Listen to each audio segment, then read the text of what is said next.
The Cyclones kick off the 2012 season 3 weeks from today here at Jack Trice against Tulsa. So who will Iowa State start under center week 1?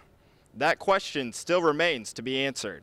Elliott Sadler came into Newton this weekend, one of the hottest drivers on the nationwide series, and he did not disappoint. Sadler races into victory lane, making it 2 victories in his last 3 races. It's been somewhat of a revolving door for many Iowa Cubs players to Chicago this year, but when Anthony Rizzo receives his anxiously awaited call up to the big show, don't expect to see the prize prospect return to Principal Park anytime soon. Kirk Ferentz has had his fair share of bad luck at the running back position during his time at Iowa.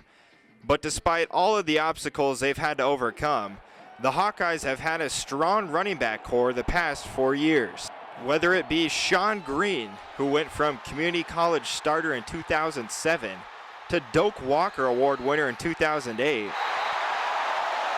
Adam Robinson, who set a freshman record at Iowa with 834 yards in 2009, or Marcus Coker, who earned all Big Ten honors the past 2 seasons, someone has stepped into the starting role and exceeded expectations. So who will that guy be this year?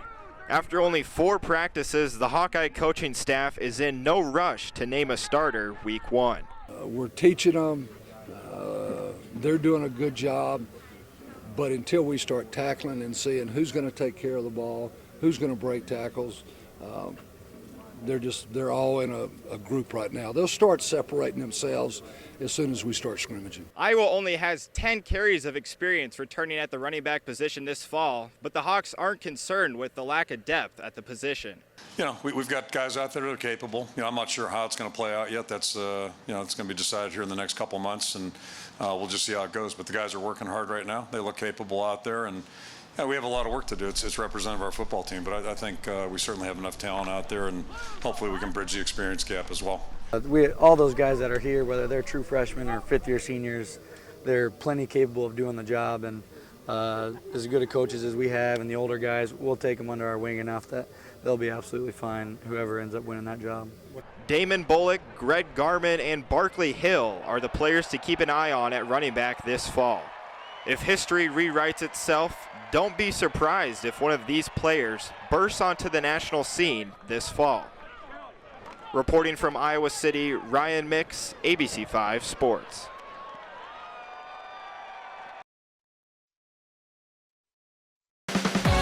Now, ABC5 Sports.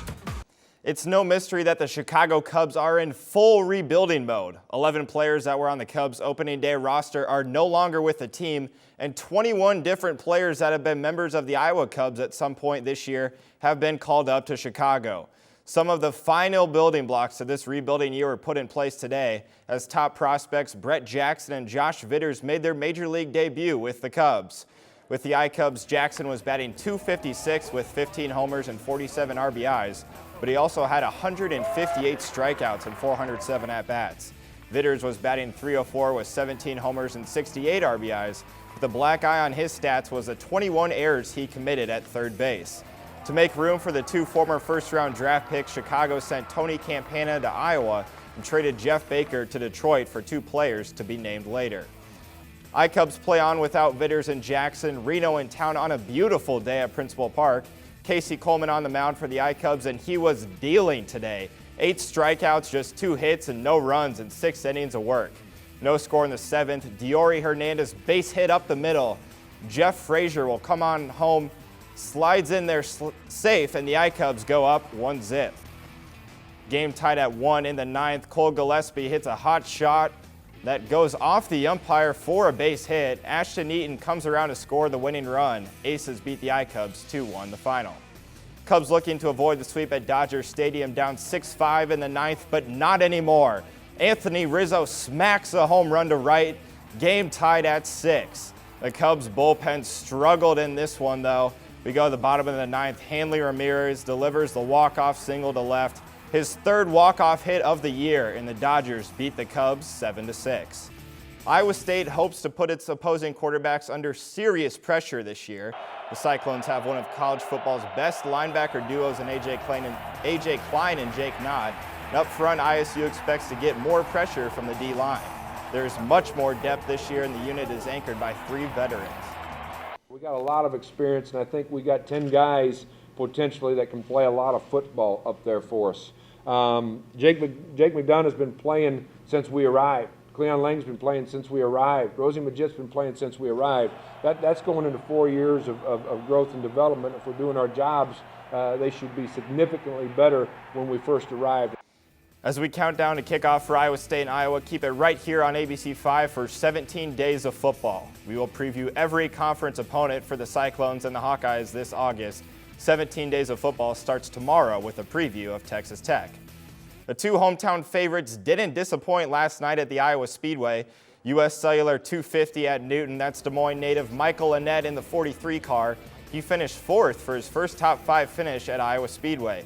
Grimes native Brett Moffitt is in the 99 car. He finished 9th in the Nationwide Series debut. The future looks bright for both young drivers. There was so much I learned tonight, let alone this was my first time ever in a Nationwide car. Learning pit stops was big, and then learning the aero. These cars race so much different than an East car. Learning, what gets your aero loose and how to tuck a fender to get downforce on it when you're racing right behind a car. That was the big lessons, and I think I learned a lot tonight. Each time, I don't think we quite have a winning race car, but we battled hard all day. Started 17th and got our way in the top 10, I think, within 10 laps, and just need to keep tweaking on the car and making it better to compete with the 2 and the 31. They were pretty dominant. Great racing in Newton last night and great racing at the Knoxville Nationals as well. Shane Stewart led all 25 laps and cruised to victory to take his 3rd straight 360 Nationals title and his 4th overall. The Knoxville Nationals resume Wednesday and wrap up Saturday night. You're watching ABC5 News at 5:30 in high definition. We'll be right back.